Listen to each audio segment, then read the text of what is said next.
Thank you. Mr O'Flynn for 2 minutes, please. Thank you. The sad truth is that the European Commissioners are going to be excluded from the only meaningful action at the G7 summit, which will be more blood-curdling warnings to the British not to dare to vote to leave the EU.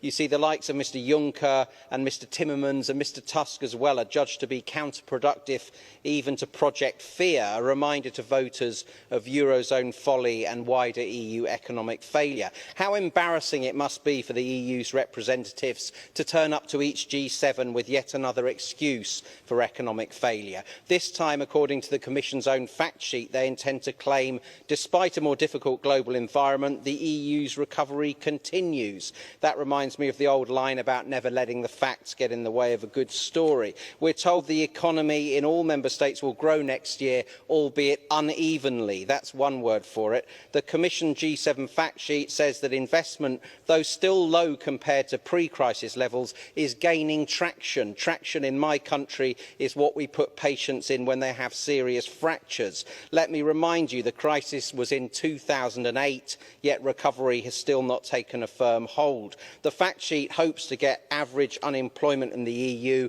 below 10% in 2017. That's not a fact sheet, it's a wish list. And it's always jam tomorrow, isn't it? As the much-loved British sitcom character Del Boy used to say, this time next year we could be millionaires. It's not going to happen under the euro. The euro is a loser's currency. It's not a case of the Eurozone battling against the global environment so much as the euro dragging down the global economic environment. And instead of facing up to this, no doubt even now you'll be dreaming up your excuses for the 2017 summit, predicting 2018 will be your year. Face it, the dog didn't eat your homework, the euro killed your growth.